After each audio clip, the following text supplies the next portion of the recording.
후보님 키우시고, 자, 후보님 키우시고, 자, 기표. 후보님, 같이 기표. 두 돈으로, 후보님, 두 돈으로. 이렇게 나와, 두 돈으로, 예. 자, 뒤로 한 번만 더 해주세요. 자, 뒤에 카메라, 뒤에.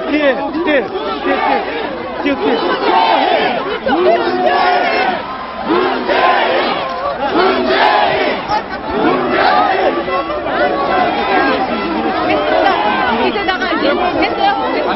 됐어요? 잠깐만요, 다쳐요! 올라오지 마세요! 마이크 때문에. 아니, 올라오지 마세요, 그래도. 한 말씀만. 말씀해야지, 말씀. 한 말씀. 자, 그만.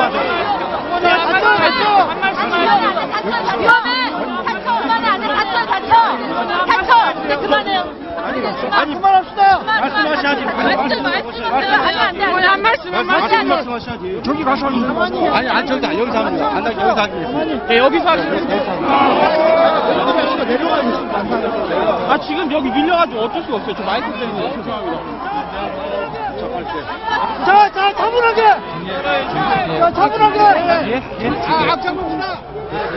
자, 밀지 마세요! 얘들 납니다! 마이크! 안녕하세요.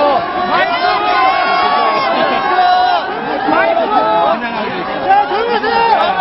멀리 계신 분 보이시나요? 안 들려요?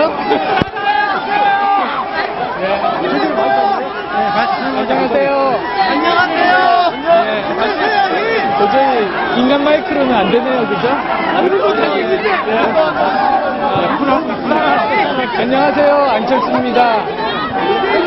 많은 분들 이렇게 많이 모여주셔서 정말로 반갑습니다. 만나서 반갑습니다. 지난 목요일 문재인 후보께서 정치개혁 그리고 정당 쇄신에 대한 대국민 약속을 하셨습니다. 그 약속 꼭 지키시리라고 믿고 정치개혁을 위해, 새정치를 위해 아무런 조건 없이 문 후보를 도와드리기로 했습니다.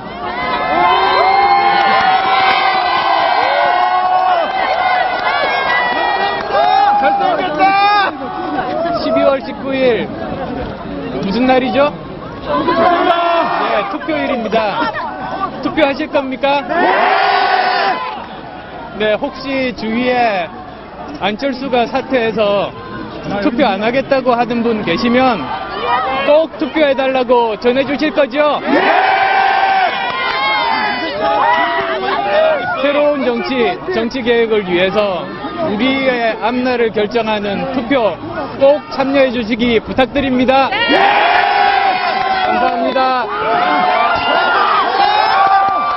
자, 통로하고 할게, 통로! 후보님 여기로 오시죠.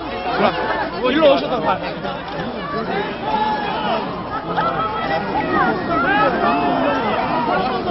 반대했습니다! 감사합니다! 네, 감사합니다. 자, 이 추운 날 이렇게 많이 모여주시고 따뜻하게 맞아주셔서 감사합니다. 안철수 후보님과 제가 이제 힘을 합쳤습니다. 국민연대도 출범했습니다. 정권 교체와 새로운 정치를 향해서 영원하는 모든 국민들이 이제 하나가 됐습니다. 여러분, 정권 교체 자체가 우리의 궁극의 목적이 아닙니다. 우리가 정권 교체를 통해서 이루고자 하는 것은 새로운 정치 맞습니까? 네! 또 새로운 정치는 정권 교체를 통해서만 이룰 수 있는 거 맞습니까? 네! 저와 안철수 후보가 손을 잡는 순간 분위기가 확 달라졌죠? 네! 민심이 무섭게 바뀌고 있는 거 느껴지십니까? 네! 오늘 요 모인 인파가 경명하고 있죠? 네! 이제 대선 승리 우리의 것입니다. 정권 교체, 새로운 시대 멀지 않았습니다. 남은 일이 무엇입니까? 투표죠. 다 함께 해주시겠습니까? 여기 계신 분들뿐만 아니고 친구들, 가족들 다 데리고 오시겠습니까?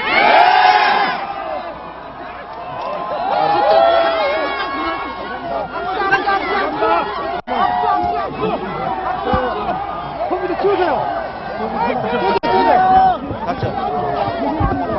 올라오지 마세요. 올라오지 마세요. 올라오지 마세요. 다쳐요. 다쳐서 그래요. 자, 우리가 자 나오세요.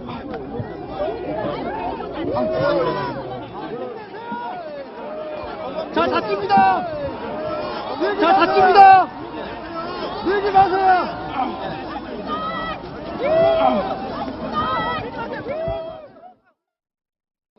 국무위원이 중국에 오거든 바쁜 일정만 하지 말고 좋은 데도 좀 구경하시라 이렇게 얘기했더니 우리 박근혜 후보가 유창한 중국말로 어디 제가 그렇게 좋은 팔자가 되나요? 이렇게 얘기해서 중국 사람들 전부 깜짝 놀라게 해준 거 아시죠? 중국말 어디서 배웠냐 그랬더니 교육방송 EBS 보고 배웠대요.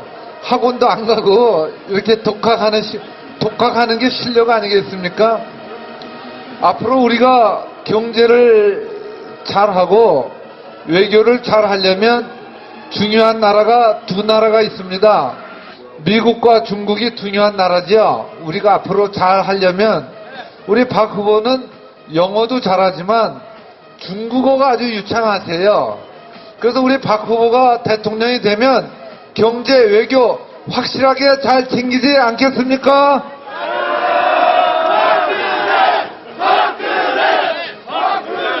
요즘 같은 세계화 시대에 적합한 준비된 후보, 박근혜 후보입니다. 맞죠? 네, 고맙습니다. 사모님 고맙습니다. 감사합니다. 외교를 잘해서 경제를 살릴 수 있는 후보, 그런 후보를 뽑아야지 경제를 망쳤던 후보를 뽑으면 안 되겠죠? 외교 안보에 경륜이 있는 후보를 뽑겠습니까? 그렇지 않으면 외교 안보가 불안한 후보를 뽑겠습니까? 경륜이 있는 후보를 뽑아야겠죠? 제가 좀 말씀 더 드릴까 하는데 이제 날씨가 추워서 한마디만 더 드리겠습니다. 요즘 아파트에 사시는 분들이 많죠? 근데 아파트 값이 좀 내려가서 걱정이죠? 아파트 값을 확실히 살릴 후보 누굽니까? 박근혜 화이팅! 아파트 값이 내려서 걱정을 하시는데요. 이제 너무 걱정 안 하셔도 됩니다. 박근혜 후보가 경제도 살리고 아파트 값도 이제 살려놓을 것인데요.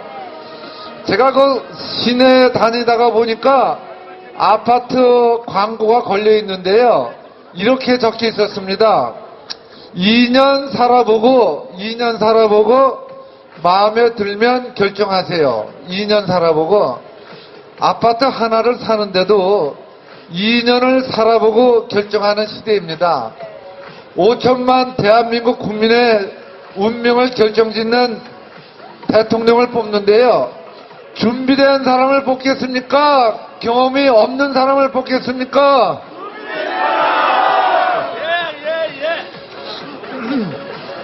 세계 신기록을 만드는 방법은 세 가지가 있습니다. 최고, 최대, 최초라는 세 가지 방법이 있는데 이 중에 최고와 최초라는 신기록은 깨질 수가 있는 기록이지만 역사상 최초라는 기록은 절대로 깨지지 않는 기록입니다. 대한민국 최초의 여성 대통령, 그리고 사실상 아시아 최초의 여성 대통령, 여러분들의 손으로 한번 만들어 봐야 되지 않겠습니까? 그렇죠? 고맙습니다. 오늘 댁에 가시거든요. 좀 오래된 전화번호책 쪽 꺼내서 그동안 좀 연락이 뜸했던 외상값 떼먹고 안 갚은 사람 포함해서 사돈의 8천 초등학교 동창, 중고등학교 동창 그리고 자녀분들도 꼭 전화 한번 해주세요. 네, 부탁드립니다. 감사합니다. 고맙습니다. 자, 여러분, 정몽준 세간에 이런 얘기가 있습니다. 우리 새누리당 박근혜 후보. 네, 지금까지 젊음의 거리 홍대 앞에서 진행되고 있는 정몽준 새누리당 공동선대위원장의 박근혜 후보 지원 유세 현장 전해드렸습니다. 네, 주말 뉴스 특집 5부 계속해서 이어가겠습니다. 네. 자, 앞선 저희가 그 뉴스특보 말미에는 3번역에서 있었던 문재인 후보와 안철수 전 후보의 공동 유세 현장도 전해드렸는데요. 정말 이제 대선을 딱 열흘 앞두고 굉장히 유세 현장이 뜨겁습니다.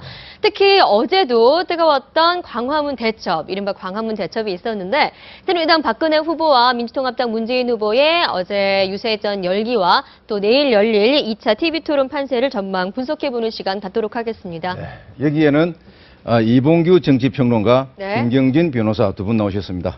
안녕하세요. 어서 오세요. 안녕하십니까. 어서 오세요. 야, 날이 오늘같이 이렇게 추운데 네. 입에서 입김이 나오면서 예. 불유세전을 벌이고 있군요. 마지막 불꽃을 태우고 있군요. 예, 어떻습니까? 오늘 저 유세를 포함해서 오늘 따끈따끈한 뉴스로 오늘 오전에 양측이 또 한번 설전을 벌이지 않았습니까? 네. 예. 여야 정치 쇄신안을 각각 내놓으셨는데, 예. 문재인 후보 측은 뭐 여러 가지 말씀하셨습니다만, 대통합 내각이라는 새로운 용어를 내놓으셨고, 예. 그 다음에 새 정치 세력, 미래 세력 대 과거 세력의 심판이다. 이렇게 네. 말씀하셨고, 또 여기에 대해서 김무성 선대본부장이시죠? 예. 그것은 권력 나눠 먹기다. 미칠 이야기다. 뭐 이런 라고 이야기도 비판을 하셨는데 했죠. 예. 어떻습니까? 이 대통합 내각이라는 것하고 음. 과거의 거국 내각, 공동정부 뭐가 다르고 뭐가 같습니까? 우선 그 전에 아까 그 정몽준 네. 저 유세 현장 네. 보니까 네. 정몽준 씨가 우리나라 뭐 부자 1, 2, 3위 안에 드는 주식 사람은 부자 매니저. 90% 네. 매니저. 근데 상당히 구수하군요. 이 말하는 게. 구수합니까? 어느합니까? 아니 근데 구수하게 이게 박근혜 후보하고 초등학교 동기예요. 아, 그렇죠. 예, 맞습니다. 동기 동창인데 네. 한때는 진짜 당내에서 라이벌이었는데 그런 역할을 했죠. 네. 지금 그 아주 훈훈하게 초등학교 동기 동창을 위해서 네. 이 정몽준 후보가 외교 또 이쪽에 그렇죠. 전문이거든요. 같이. 원래 그렇죠. 원래 전문이니까 자기 전공을 살려서 네. 박근혜 후보의 그 외교 능력 네. 이런 걸 PR하는 모습이 아주 훈훈하고 그 말투가 구수하네요, 저 양반. 근데 괜찮을 이게 것 같아요. 보니까 근데 저것도 현장에서 네. 이제 물론 청중들의 모습이 지금 찍히지는 않았는데 예. 아까 말씀하실 때 이제 집에 한 번씩 돌아가서 전화번호부 이렇게 네. 꺼내가지고 뭐 친구라든지 뭐 여기저기 전화를 좀 하라 이제 이 말씀을 하셨는데 네. 그것도 확실히 지금 저쪽에 문재인 캠프하고 네. 그다음에 박근혜 캠프하고 차이점이 분명한 것 같아요. 어떤 점입니까? 그러니까 이 박근혜 후보 캠프는 어르신들 위주로 주로 이제 지지층이 아하. 구성이 돼 있으니까 네. 전화번호부도 이게 이제 아하. 아날로그 방식으로 이렇게 적혀져 있는 방식이고, 네. 문재인 후보 뭐 광화문도 그랬다는 네. 거 아닙니까? 문재인 후보 유세 때는 핸드폰들 다 나와가지고 핸드폰으로 사진 찍고 이제 핸드폰으로 뭐 네. 문재인 이제 글자 흘러가는 이런 모습이었는데. 그 박근혜 후보 때는 태극기하고 어르신들이어가지고 그 자체가 아마 이제 세대 간의 어떤 지지층을 분명하게 보여준 것이고 현장에서 도 약간 지지층의 어떤 특징이 좀 나타나는 방금 또 정몽준 후보 이렇게 전화번호 꺼내 보시면 굳이 무식간에 그런 모습이 좀 보인 것 같아요. 본 질문 아닙니다. 주신 거에 답변을 하면 아니, 만약에 네. 문재인 후보 즉 젊은 유세 뭐 진중근이라든지 이런 지지 연설자가 나왔으면 뭐 트위터 좀 날려주세요. 뭐 이렇게 네. 그랬겠죠. 하지 않았을까요? 예. 말씀하세요. 예. 예. 아까 이제 오늘의 쇄신안들 양쪽에서 네. 이제 서로 경쟁하듯이 내놨거든요. 왜냐하면 이제 오늘이 굉장히 중요한 분수령이에요. 내일 그렇죠. TV 토론. 오늘 내일이 결국 선거를 결정짓는 이틀이다 이렇게 볼 수도 아, 있겠습니다. 그렇습니까? 오늘하고 내일이. 네. 그래서 양측이 아주 사활을 걸고 지금 그 쇄신안을 내놓았는데 우선 그 대통합. 대통합 내각? 민주당 문재인 캠프에서는 대통합 내각이잖아요. 이건 뭐 늘 주장해왔던 거잖아요. 대통합 내각이라는 거는 안철수 후보에 얹어서 지금 후보가 됐기 때문에 그리고 지금도 유세 현장에서도 안철수 후보의 그 눈치를 보는 그리고 나는 그 이번에 처음 이상한 현상이 보통 아무리 라이벌이었어도 후보가 누구로 결정되지 않습니까? 그러면 이 유세 현장에 가면 주인공과 조연이 확실히 구분이 돼요. 그렇죠. 아무리 그게 안철수라도. 근데 아까 화면에 나온 거 보니까 문재인 후보가 막 연설을 하고 있는데 안철수 씨가 이렇게 손 잠깐 흔드니까 우와 연설하고 있는데 누가 주연인지 모르는 그러니까 거죠. 지금까지도 오늘 이 시간까지도 야권의 후보는 안철수가 후보 주인공이다. 근데 이제 여기 그거를 말씀하시죠. 그러니까 그런데 이제 대통합 내각 말씀하셨어요. 이게 안철수를 위한 대통합 내각이에요. 혼자 할 수가 없는 거예요. 이 안철수를 모셔와야 될 거 아니에요. 그러면 안철수 씨 세력에 내각이든 아니면 뭐 지분을 줘야 될 거 아닙니까? 그래서 대통합 내각이고 이제 김무성 총괄본부장이 내놓은 거는 여기에 맞불해서 이제 그 뭡니까 국정쇄신 정책회의단을 만드는데 국정쇄신 정책회의단을 만드는데 안대위원장 얘기를 했죠. 야권에서도 3분의 1을 이렇게 배당하겠다는 거 아닙니까? 이 안은 괜찮은 것 같아요. 왜냐하면 자기네들이 이렇게 뚝딱 만드는 게 아니라 야당도 당신들도 들어와서 같이 한번 만들어보자. 이게 좀 어필이 좀 들어올지는 안 들어올지 모르겠지만 일단 던지는 게 괜찮은 것 같아요. 어떻습니까? 김 변호사님. 근데 그 이제 새누리당 쪽에서 이게 무슨 권력 나눠먹기다, 밀실야합이다. 아니 근데 권력은 나눠 먹어야 되는 거 아닙니까? 아니 지금 이명박 정부 내내 그렇게 새누리당 한나라당 안에서도 분화와 이렇게 무견 대립이 삐걱거렸던 게 결국은 친이배가 친박계가 2007년도 공천에서는 결국은 친박계가 말살당하고 심지어는 친박연대가 밖에 나가서 조그만 당을 꾸려가지고 선거를 나갔지 않습니까? 이번에는 또 친이계가 그냥 공천에서 완전히 말살당했지 않습니까? 그럼 결국은 당 내에서도 이 공천권도 이렇게 나눠서 해야 되고 또 뭐 내각 구성도 마찬가지고 그러니까 결국은 세상에 있는 어떤 권력이라고 하는 것은 두루두루 많은 사람이 참여해서 그 권력을 담당해서 같이 해야 되는 것이고 그게 지금 세상에 맞는 수평적 네트워크 세상 또 대중의 중지를 모으는 것 많은 사람들의 의견 특히 유력 인사라고 보이는 우리 사회의 어떤 중요한 포스트를 차지하고 있는 안철수 심상정 이런 분들의 의견을 들어서 국정을 공통으로 운영하는 거. 그래서 심지어는 지금 새누리당 안에서도 이재호 전 의원이 물론 가장 이제 최근에 얼마 전에 박근혜 후보 지지를 선언하긴 했지만 그 전까지는 끝까지 지지를 안 하고 탈당 안 한 것만 해도 다행이다라고 얘기를 하면서 버티고 있었지 않습니까? 근데 그 이유가 뭐냐면 아니 박근혜 후보가 권력 독점 의지를 비춘 것이 아니냐. 그럼 박근혜 후보가 분권형 대통령제로 개헌을 하면 내가 박근혜 후보 지지를 표시하겠다. 그럼 이재호 의원의 말은 뭐냐면 앞으로 시대의 흐름은 분권의 세상이고 한 사람이 독선적으로 뭔가를 하는 것은 많이 잘못됐기 때문에 여러 명을 끌어들여서 같이 공통으로 이렇게 CPU도 병렬적으로 지금 우리 그 서버도 중앙 서버도 보면 CPU 여러 개 묶어가지고 같이 처리를 하지 않습니까? 하나의 뭐 중앙 처리 시스템이 아니거든요.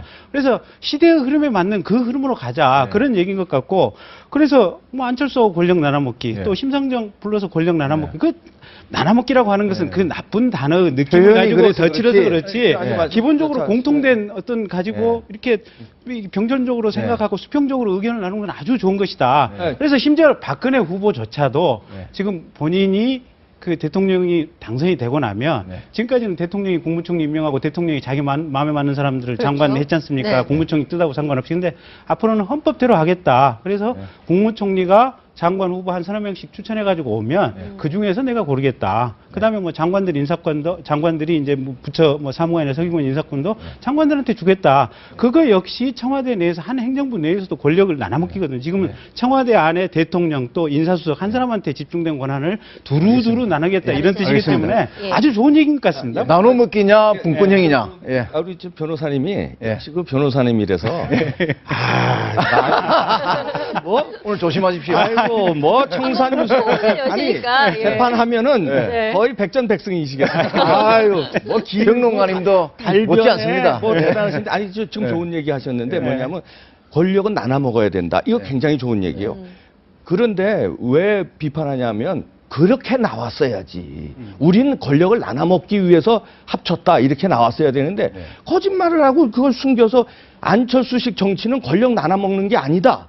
자기는 새 정치를 위한 거지 이렇게 얘기하고 그러니까 지금 변호사님 말처럼 우리는 권력이 나눠먹는 게 좋은 거니까 우리는 나눠먹기 위해서 공동정부하기로 처음부터 이렇게 했어야 되는데 이거를 자기는 권력 나눠먹기 왜 새누리당한테 비판한 게 뭡니까? 우리를 야합이라고 비판하고 우리를 권력 나눠먹기 세력으로 비판하지 말아라고 얘기를 한 거예요. 지금 변호사님이 저 문재인 캠프에 가서 좀 코치를 해주세요. 그러니까 내가 잠깐만 길게 얘기했으니까 내가 한 3분이 변호사님보다는 반으로 줄게. 변호사님보다는 카운트 세세요. 반으로 줄게. 근데 평론가님. 잠깐만. 네. 저희도 마이크가 꺼져야 될 것 같아요. 예. 이제 이 시간 타이머 두고.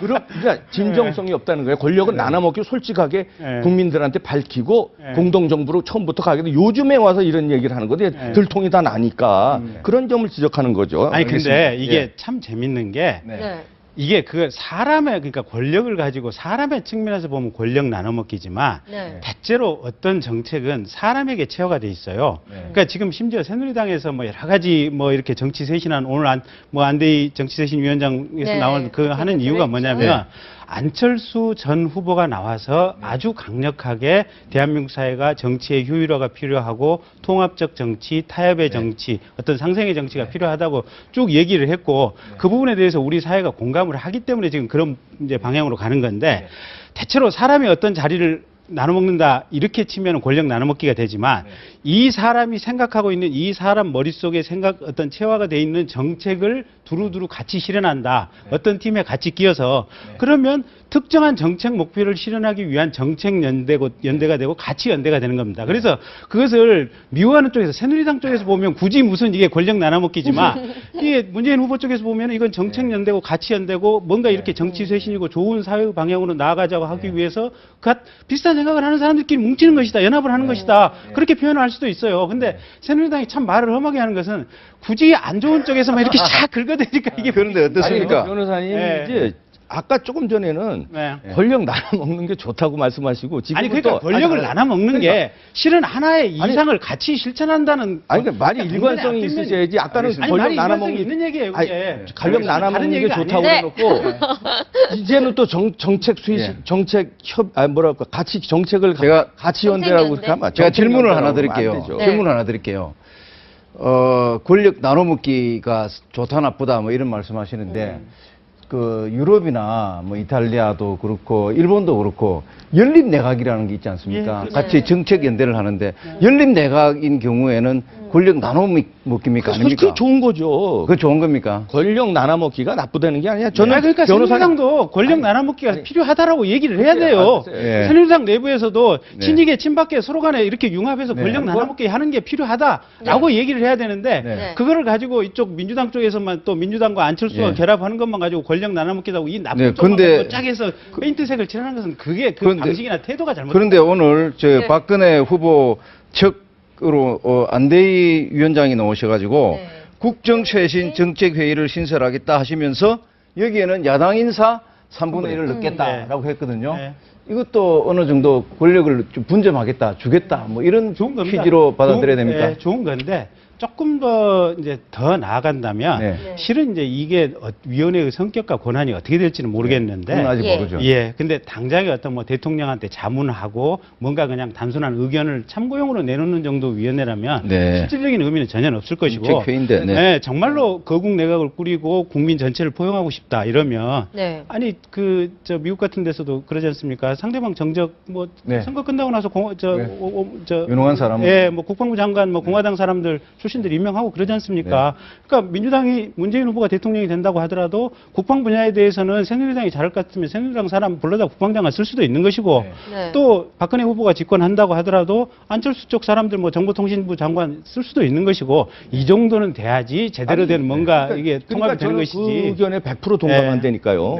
그러니까 다만 이 새누리당에서 내놓은 이 다만을 아니 그러니까 지금 이 새누리당이 내놓은 위원회가 성격이 어느 정도 주장을 했으면 끝까지 주장을 하십니다. 다만 해서 고꼬리표를 또 붙이는데 고꼬리표가 그러지 마시고 권력 나눠먹기 좋은 얘기예요. 그러면 그렇게 캠프에서 우리는 권력 나눠먹기 위해서 우리는 손잡았다. 이렇게 얘기를 해야죠. 아니 그럼 새누리당 안에서도 우리도 아니, 친이계랑 권력 나눠먹기 거기에 위해서 얘기- 이재호 아니, 의원의 동의를 구했다. 거기에 이재호 얘기- 의원의 아니, 지지를 여기- 받아먹었다. 시계 좀 높시다, 아니 그리고 여기도, 또 여기. 동교동계 아니, 사람들 10초 얘기하면 하나갑이라든지 이런 사람들 권력 나눠먹기 여기서- 위해서 불렀다 이렇게 얘기를 여기서 해야 저- 돼요. 여기서- 알겠습니다. 시계 좀 갖다 놔요. 아, 이거 뭐. 말씀하십시오. 변호사님 너무 네. 길죠. 말씀하십시오. 말씀하십시오.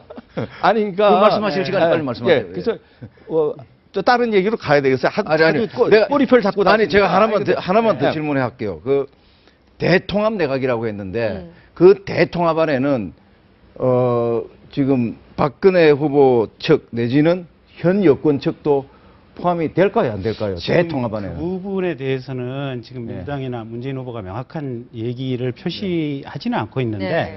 대략적으로 지금 풍기는 의미는 네. 아마 지금 현재 진보 연대하는 그 범주 내에서 아마 대통합 그러면- 내각 정도를 얘기하는 것 같고 네, 네. 근데 아마 전에 노무현 대통령 시절에 그때 아마 거국내각 하자고 이렇게 여야를 막론하고 거국내 그때는 예. 그 상대 측도 포함됐던 것 같은데요. 아니 그러니까 상대측 포함해서 거국내각을 그렇죠. 하자고 그랬을 때 그렇죠. 네. 아마 박근혜 그때 의원께서 거부를 하셨구나. 참 나쁜 대통령이라고 아마 표현을 하셨던 그래요? 그렇게 이제 머릿속에 기억이 나는데 그러면은- 어쨌든 뭐 그런 과거하고 예. 상관없이 지금 현재 문재인 후보가 내놓은 안 자체는 네. 아마 범진보 진영 안에서의 아. 거국내각을 의미하는 것으로 보이기는 하는데 네. 본인한테 물어봐야죠. 알겠습니다. 왜냐하면 알겠습니다. 이제 예. 그 이걸 대통합이 예. 할 수밖에 없는 게요. 네. 네. 문재인 후보는 자력으로 이번에 대통령이 될 수 없는 분이에요. 자력으로. 자격이는 어렵다. 아, 어려우니까 대통합 내각, 하여튼 거국 내각이라는 그 어떤 그릇을 예. 이 안철수 씨한테 이렇게 주고 예.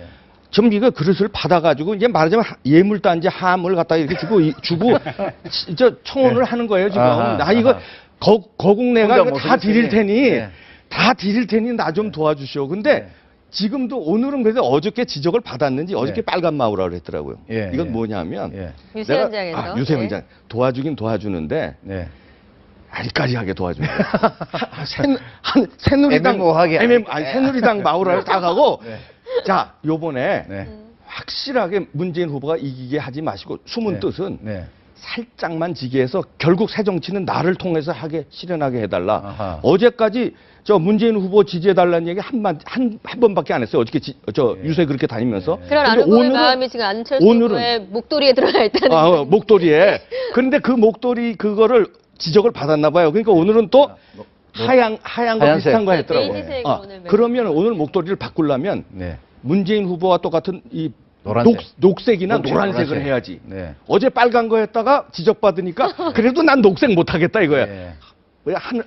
아이보리 색깔 비슷한 거 예, 나왔더라고요. 예. 이거 메시지 정치거든요. 예. 저 밀고 당기기야 귀재 아닙니까 이 양반이 카사노바거든요. 이 양반이 예? 카사노바라는 게 뭐냐면 아니 보세요. 사노바는 카사노바 조금 예. 국민의 마음을 훔치는 거예요. 아하, 그런 의미에서. 자기 네. 그런 의미에서. 자기 지지자의 마음을 훔치고 네. 문재인 후보 지지자의 마음도 훔치고 네. 새누리당 박근혜 후보를 지지하는 사람들도 조마조마하게 만들고 왜냐하면 네. 내 애인 뺏길까봐 예. 그러니까 내 지지자 뺏길까봐 두근두근 하잖아요. 안철수 현상이라는 것 때문에. 네. 이 양반이 밀고 당기기 잠적했다 다시 나오고 뭐 어정쩡하게 뭐 애매모호한 화법 쓰고 이러는 것이 딱 카사노바가 하는 거거든요. 근데 마우라도 카사노바처럼 예.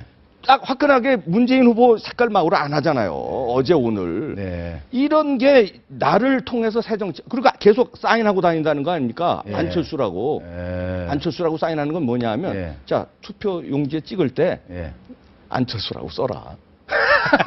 그거는 무효표와 무효표가 되는 거지 무효표가. 무효표죠, 근데 아니 아니, 요것도 당연히. 한번 집계해 볼 필요 있어요. 예. 투표용지에 안철수라고 집계가 쓴 안 됩니다, 그거는. 아니 안철수라고 쓴 예. 투표용지가 몇 개 나오나 예. 제 생각이 많이 나올 거거든요. 집계가 안 됩니다. 네, 안전 후보가 문재인 아니. 후보 지원 유세하고 있지만 사실은 자기 정치하고 있는 거다라고 아니, 말씀하시는 것 그런, 같아요. 그런 지적은 여러 번 아니 근데 예. 평론가님이 아니더라도 여러 번 지적이 나왔습니다. 예. 누구나 마찬가지예요. 이제 아까 정몽준 의원님 나오셨는데 예. 정몽준 의원님이 박근혜 후보를 지지하는 것은 결국은 앞으로 3년 반 후에 있는 본인 선거를 위한 대비의 의미도 있어요. 그러니까 모든 선거요? 아니 3년 반 후에 있는 국회의원 선거. 국회의원 선거. 네. 선거. 그러니까 모든 정치인들은 네. 어떤 정치의 어떤 장이 열렸을 때 그 장에 나가서 누군가를 지지하고 활동을 하는 것 자체가 그 주인공이 되는 사람을 위한 선거운동의 의미도 있지만 일정 부분은 자기 선거운동의 의미도 있어요. 그래서 안철수 후보가 지금 이 순간에 문재인 후보를 지원하거나 또는 투표 동료 운동을 하는 것이 당연히 문재인 후보 당선을 위한 선거운동도 되지만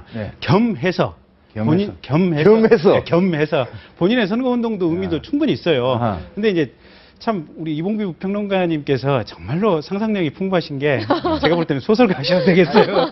예, 안철수 전 후보를 보고 있으면 저는 이분의 성격이나 캐릭터를 이렇게 분석을 하고 있어요. 물론 이제 제 분석이 틀릴 수는 있는데 첫째는 뭐냐면 지나치게 신중한 사람이다.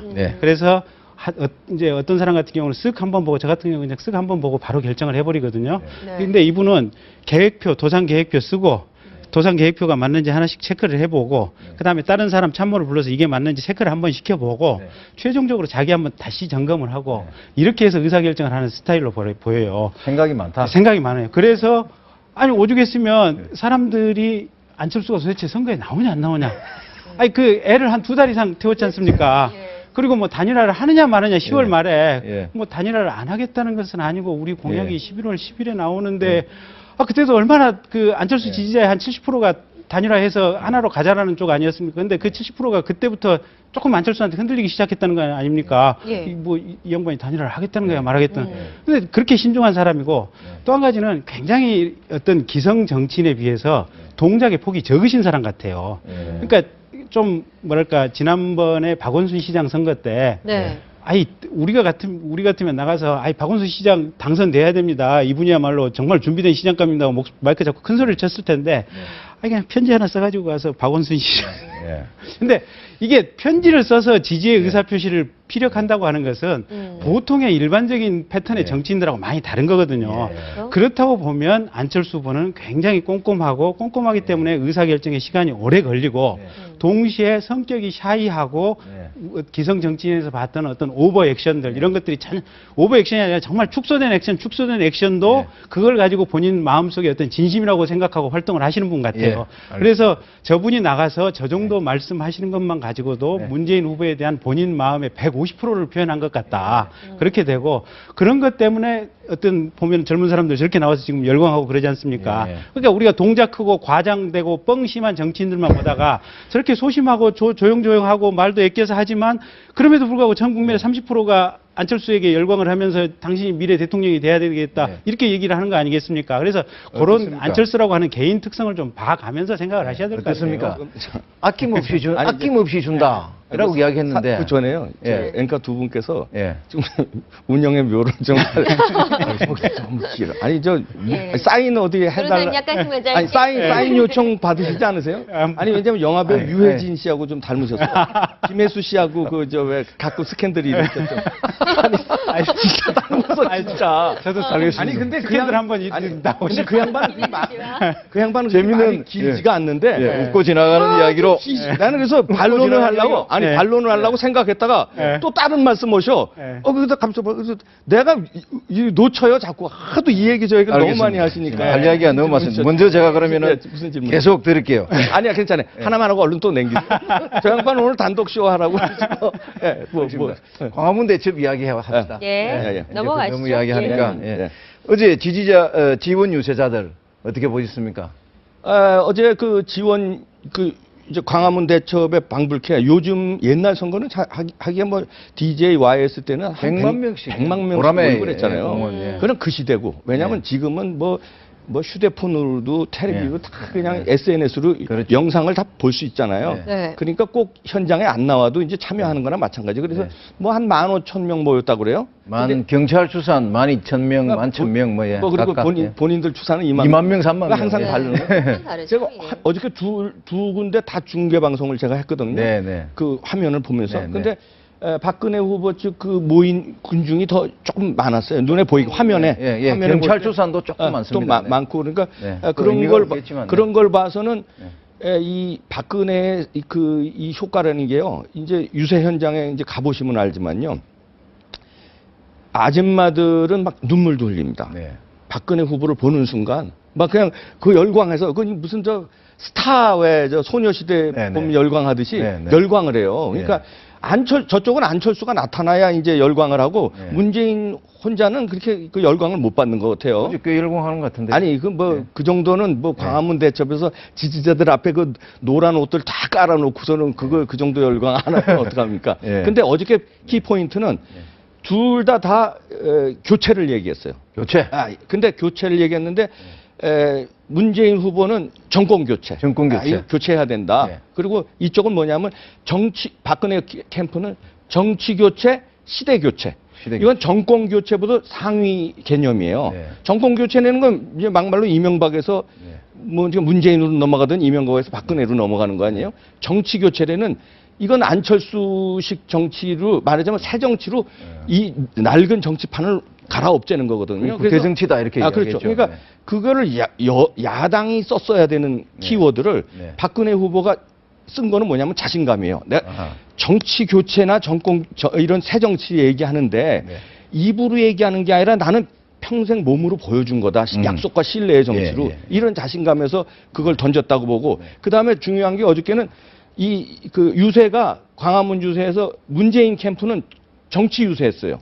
왜냐하면 찬조 연설자들이 다 정치인들이 있고 정치 그 논객이고. 근데 이쪽 찬조 연설자 박근혜 쪽 찬조 연설자들은 민간인들. 누구였죠? 그러니까 시각장애인 그 감동 스토리 있지 않습니까? 그 약혼하고 그리고 그다음에 대학생 총연맹 그다음에 이런 민간인들을 내세우면서 이제 민생 대통령을 강조했거든요. 그러니까 뒤에 민간인들을 쫙 포진시키면서 난 민생으로 가겠다.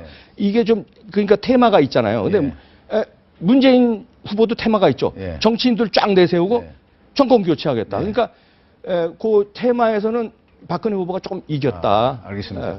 문재인 후보 측의 테마는 변호사님께서 아니, 테마는 모르겠는데요. 근데 도대체 지금 2012년 이 시대에 이 스마트폰이 사실은 뭐 이렇게 스마트폰 이거 하나 가지고 있지 않습니까?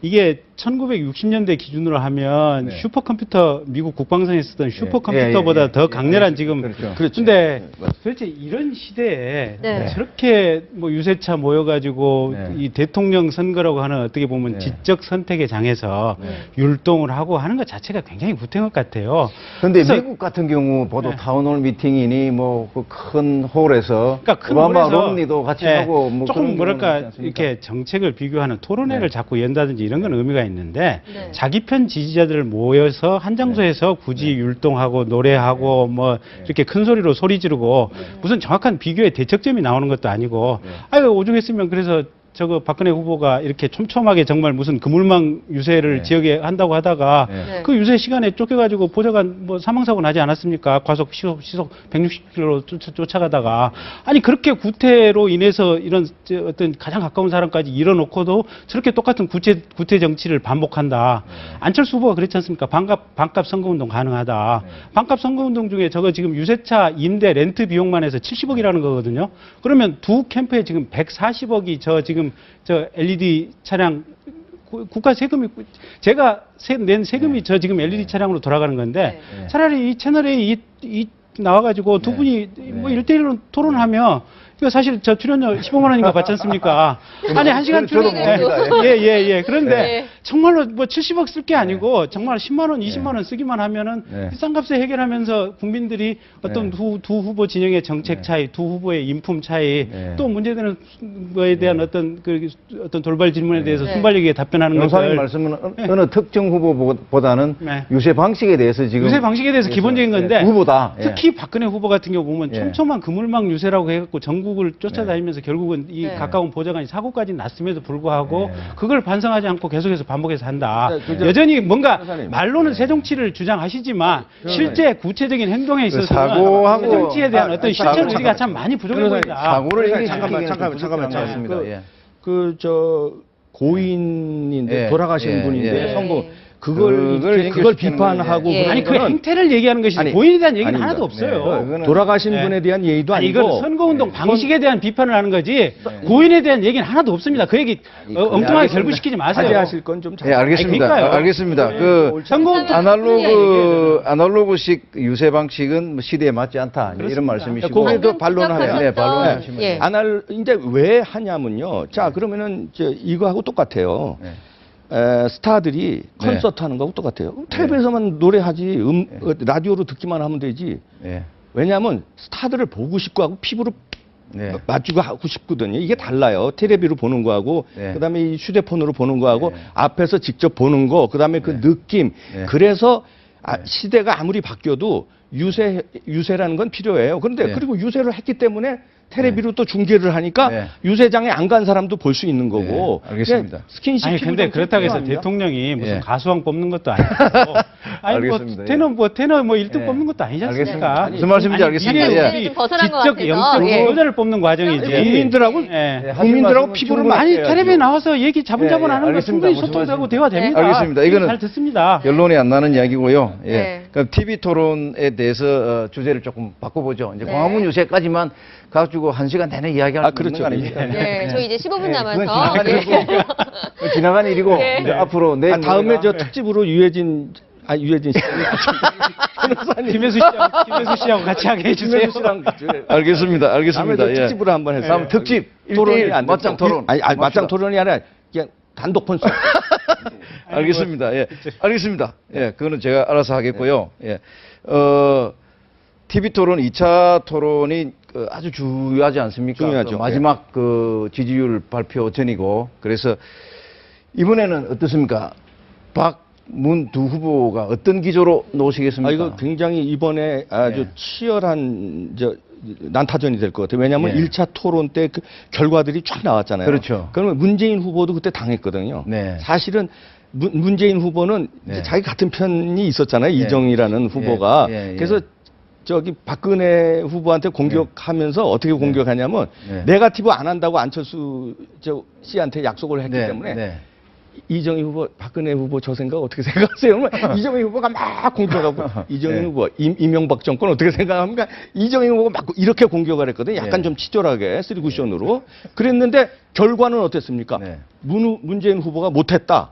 박근혜 후보가 오히려 높은 점수를 받 이런 평이 있으니까 요번에는 문재인 후보가 굉장히 공격적으로 나올 이제 가능성이 있습니다. 그리고 박근혜 공격적으로 나올 것이다. 박근혜 후보도 지난번에 상한 감정이 있거든요. 이정희 후보에 대한 그 감정이 요번에 약간 좀 복수 혈전 비슷하게 약간 좀 세게 나오지 않겠나. 어떨 것 같습니까? 간략하게. 제 생각에는 이제 우리 평론가님 이봉 평론가님 말씀대로 문재인 후보도 뭔가 존재감을 드러내고 그렇죠. 싶고, 존재감이 또 박근혜 후보도 뭔가 복수 혈전을 하고 싶으실 텐데 문제는 뭐냐면 박근혜 후보도 그렇고 문재인 후보도 그렇고 두 분 다 복수 혈전을 할 만한 능력이 안 되세요. 능력이 안 된다. 능력이 안 돼요. 그 최소한 토론 능력에 있어서는 이정희 후보를 보고 있으면 머릿속에 국가의 정책이라든지 어떤 이런 개념들에 대한 것이 땡글땡글 그냥 개미새끼처럼 이 안에 그냥 가득 차 있어요.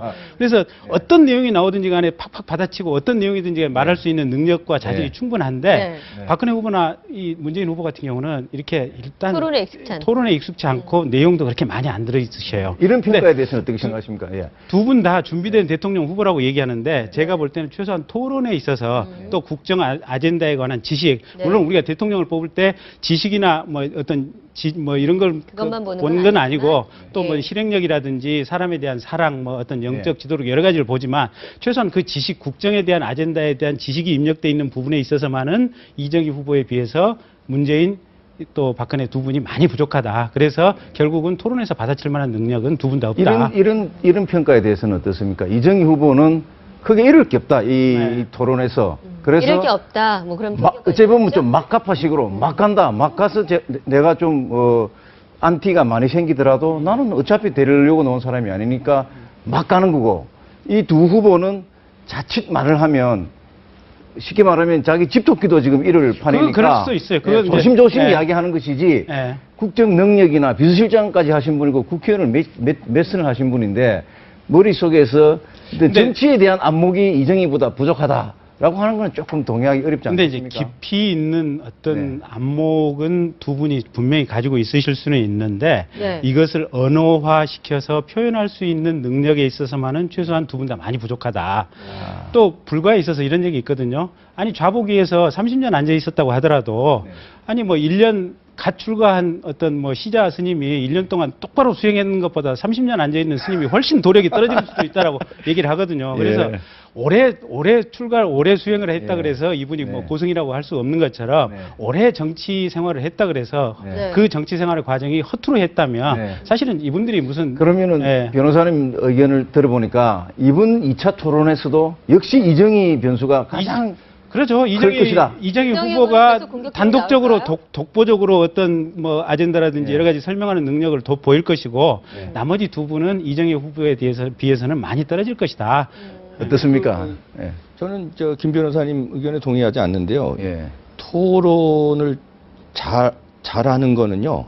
말을 잘하고 토론 방식을 어겨가면서 스킬이 좋은 거가 토론 잘하는 건 아닙니다. 근데 진정성이 보이고 말은 어느로 해도 또 정책 같은 게 예를 들어서 뭐 단어 하나 틀려도 그 사람의 진정한 그 국가를 위한 그 사랑, 국민을 위한 사랑, 그 다음에 어떤 의지, 실천할 수 있는 그런 자기의 그런 걸 보여주고 리더십을 보여주고 이래야지 이정희 후보처럼 문재인 후보는 조금 약간 기대는 치졸한 방법을 썼고 이정희 후보는 그게 뭡니까? 그거 토론에선 아니, 레스 잠깐만요. 예, 말씀 좀 하셔야 네. 됩니다.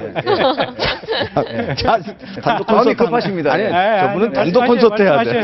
네, 듣고 있을게요. 유해진 씨는 다음에 단독 콘서트 하시고 하여튼 또 까먹게 만들잖아. 하여튼 그 이정희 후보의 1차 토론은 2차 토론에 또 만약에 또 그렇게 나온다. 그렇게 나오면은 말을 잘하는 게 그런 것은 아니다. 아니 말은 잘하는 건 좋아요. 예. 뭐 아까 뭐 개미새끼 움직인다고 표현하셨는데 예. 이정희 후보도 들으면 기분 안 좋으실 것 같은데 하여튼 예. 그렇게 그런데 룰을 지켜야죠. 룰을 지켜라. 예, 질문했으면 질문에 대한 답변을 해야 돼. 엉뚱한 얘기 하다가 자기가 또 질문하고. 예.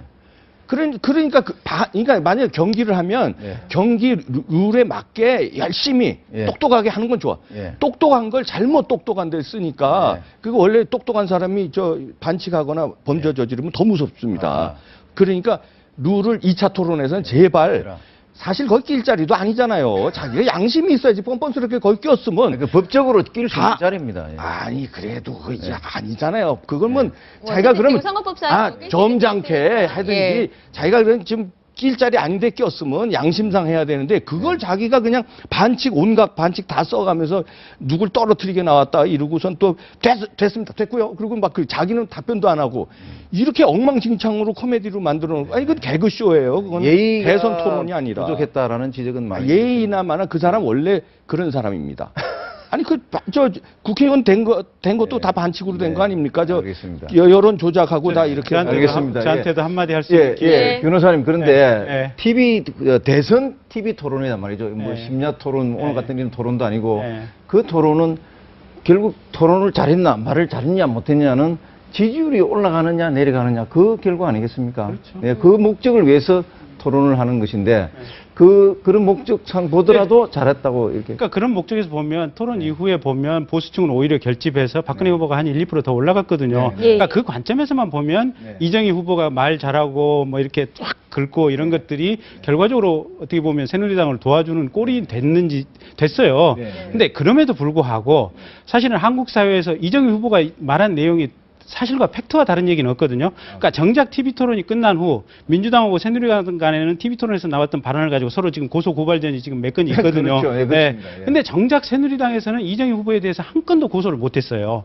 안 한 것이 아니요, 못했어요. 왜냐하면 그리고 사실과 다른 얘기가 없어요. 왜냐하면 다카키 마사오입니까? 네네. 갑자기 그게 사실이 다른지 사실과 6억 원 받았다는 내용이 사실과 다른지 전부가 다 사실에 부합하는 내용들이거든요. 근데 다만 이제 그 부분이 대통령이 내일 모레 12월 19일 이후에 대통령이 될지도 모르는 이런 존엄하신 예비 어떤 여왕님에 대해서 그렇게 직설적으로 그냥 표현을 해버리는 거에 대해서 어떻게 보면 이렇게 국민들이나 또는 특히 여권 지지 성향의 국민들 입장에서는 마음이 불편한 거예요. 그게 짜증났을 뿐이지 사실은 우리 사회에서 기히 논의가 됐었고 또 수면 위로 한번 이번 선거 과정에서 전 국민이 한 번씩 생각해 볼 만한 문제들 친일파를 부모로 가진 사람이 공직 취임을 하는 데 있어서 어느 정도 우리가 국민이 의사결정을 하면서 있어서 철학적으로 검토를 하고 고려를 해야 될 부분인지 한 번씩 우리 전 국민으로 하여금 생각해 볼 기회를 이정희 후보가 던져준 거예요. 그래서 생각을 해봐야 될 것 같고요. 알겠습니다. 그래서 이정희 후보 얘기한 거는 제가 볼 때는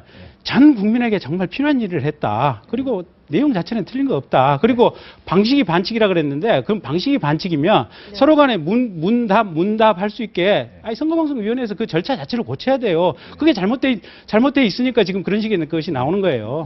동의하십니까? 아니 동의하겠습니까? 예. 아니, 동의 안 하시면 아니, 이거 있잖아요. 아주 그 달변이시지만 좀 궤변이신 거 아주 존중합니다. 아니, 왜냐면 궤변도 참 능력이에요. 근데 그건 존중하고. 근데 그 다카키 마사오 그걸 이제 공격을 하셨는데 사실 그 당시에 저희 부모님도 일본 이름 다 가지고 있었어요. 지금 돌아가셨지만 그 당시 그 나이 된 사람들이 일제 시대인데. 아니, 근데 만주군 군관을 한 건 아니잖아요. 잠깐만요. 일본 군인 장교까지 한 건 아니잖아요. 조금 말씀을 하시도록. 그렇게 그럼 나라가 그때 우리가 나라를 뺏겼어요. 뺏겨서 그러니까 독립운동한 사람도 있고 독립운동한 사람도 그러니까. 있죠. 기다려 주십시오. 독립운동은 안 했지만 독립운동한 사람들이 독립운동한 거에는 안 되죠. 그렇지만 그 상황에서는 다 이름 뺏기고 일본 이름으로 사용하는데 그 일본 이름 상징 가지고 공격하는 거는 그거는 우리 아버지도 공격해야 되고 우리 저 변호사님 할아버지도 공격해야 돼요. 알겠습니다. 그러면 본래 이 토론에 다시 주제로 돌아와 보죠. 문 후보는 어떻게 나올 것 같습니까 이번에? 이번에요? 이번에 지금 결국은 아마 그 경제 민주화를 가지고 새누리당과 지금 이렇게 민주당이 이번 주제가 경제, 복지, 노동. 아마 그래서 경제 민주화를 가지고 이쪽은 불완전한 경제 민주화, 또 이쪽은 이제 민주당 쪽은 완전한 경제 민주화.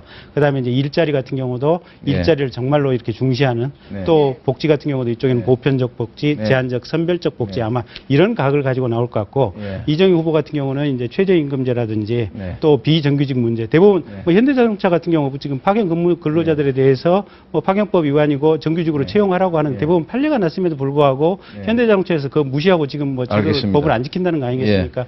이제 그런 부분을 가지고 나올 것이고 아마 박근혜 후보 같은 경우는 민주당에 대해서 아마 참여정부 시대의 어떤 이렇게 집값 폭등이라든지 등록금 폭등 그때의 어떤 경제 정책의 실정 그다음에 지금 또 문재인 후보가 주장했던 대로 복지 정책을 펼칠 경우에 과연 예산이 어느 정도 가능할 것인지 이런 문제를 가지고 각이 좀 쓸 것 같아요. 근데 경제 문제는 이정희 후보가 상당히 그 지식이 많아요. 그리고 지금 아주 그 공격을 대비해서 상당히 지금 철저하게 준비하고 있을 겁니다. 그런데 이제 저 변호사님 말 봤다는 그 경제 민주화에서 확연히 다른 게 있거든요. 그러면 결국 이제 이념 싸움이 됐어요. 그래서 그 경제 민주화가 박근혜가 주장하는 경제 민주화와 문재인이 주장하는 경제 민주화가 어느 쪽이 옳은가가 이제 이번에 판가름 납니다. 다 그게 그 안에 보수 이 박근혜 후보가 주장하는 경제 민주화는 기존의 보수에서 약간 중도로 온 거예요. 김종인 위원장의 세 개를 빼면서 그걸 집어넣었으면 저 우가 아니라 완전 좌에서도 극좌로 민노당에서 해야 될 그 경제 민주화를 김종인 위원장이 던진 거거든요. 그건 받을 수 없었던 거고. 그러니까 내일 아마 진검승부가 될 내일이 정책상 진검승부다. 근데 이게 참 보고 있으면 재밌는 게 아니 오세훈 서울시장이 본인이 사퇴하는 것이 아니 학교 학생들한테 밥 좀 주는 것 가지고 그게 도대체 복지 포퓰리즘이라고 무상급식 가지고 사퇴를 했지 않습니까? 근데 오세훈 시장 사퇴한 걸로 치면은요. 지금 뭐 새누리당 박근혜 후보 주장하는 복지 정책들은 정말 빨갱이 중에 상빨갱이들입니다. 아니 저렇게까지 좌클릭해서 갈 수 있는가 지금 이런 상황이기 때문에 도대체 이게 좌건 우건 간의 정책이 이렇게 근접해 가는 상황이기 때문에 참 서로 간에 정책 수렴. 정책 모호해지고 있는 상황이에요. 복지하는데 복지라는 단어가 말은 좋아요. 그런데 이거를 합리적 선택적 복지를 해야지 그냥 무차별적으로 다 그냥 포괄적 복지를 하면은 우리나라 금방 거덜납니다. 그런 거덜난 나라들이 많잖아요. 아르헨티나, 필리핀, 그리스 다 그러니까 대한민국을 거덜내자는 거예요. 지금 빨리 우리 사탕 먹고 온 국민 사탕 다 나눠 먹고 내 자식이고 내 동생들은 상관없이 나 지금 밥 배부르게 먹고 그다음에 파산 내자. 근데 또 거꾸로 보면 북유럽 국가들 보면 스웨덴이라든지 또 스위스라든지 뭐 벨기에, 노르웨이 이런 나라들 보면 아니 1인당 제가 한 달에 월급 법무법인데 월급 1,000만 원 받거든요. 1,000만 원 받으면 그런 말씀 안 하시네. 오늘 많이 공개하시네요. 근데 세금 양반 저래놓고 서민이라고. 아니 얘기 좀 들어보세요. 근데 그건 아니고 1,000만 원 받으면 500만 원이 뚝 하고 세금으로 나갑니다. 뭐냐면 거기는 전 국민의 50%를 세금으로 납부를 해요. 근데 그렇게 보면 사실 거의 공산주의 국가에 가까운 나라들인데도 1인당 GNP가 5만 달러, 6만 달러입니다. 현재 우리나라 1인당 GNP 2만 달러, 3만 달러 지금 관심이 왔다 갔다 하는 나라 아닙니까? 그렇게 세금을 많이 걷고 또 많이 걷어가지고 국민들한테 그렇게 많은 복지 혜택을 줌에도 불구하고 네. 1인당 GNP는 6만 달러가 나오는 정도의 어떤 풍성한 것이기 때문에 딱히 복지를 많이 주는 것이 바로 그냥 밥솥 긁어먹고 그냥 거덜내는 지름길이다. 그렇게 생각하는 건 너무 단견이고 너무 단순한 시스템으로 보는 것 같아요. 알겠습니다. 예. 네. 복지는 뭐, 다 나눠 먹으면은 손은 누가 키우나 지금 그 말씀이죠. 그렇죠. 아니, 예. 이게 균형이 그렇죠. 지금 좋은 말씀하셨는데 역시 그 관록이 있으시죠. 성장과 복지 같이 가야지. 그냥 성장은 내놓고 다 분배해서 나눠 먹자 그러면은 동유럽 국가 얘기했는데 거기하고 우리하고 다른 게요. 북유럽 국가입니다. 북유럽 국가. 국가. 거기하고 알겠습니다. 우리하고 다른 게 거기 상황하고 거기는 이미 민주화가 오래전에 알겠습니다. 인구가 우리보다 작아요. 그렇기 때문에 나눠 먹을 수 있어. 그러나 나눠 먹어서 지금 망하고 있잖아요. 나눠 먹어서. 망한데요? 알겠습니다. 그리스로 다 알겠습니다. 살만 굴러가고 좀 이따가 제가 다음에 불러서 돼서. 다시 한번 복수 혈전을 한번 해야 될 것 같습니다. 예. 네. 지금까지 두 분 모시고 뜨거운 이야기 나눠봤습니다. 네. 지금까지 정치평론가 이봉규 의원님, 의원님과 김경진 그리고 변호사 김경진 나와봤습니다. 변호사 나오셨습니다. 감사합니다.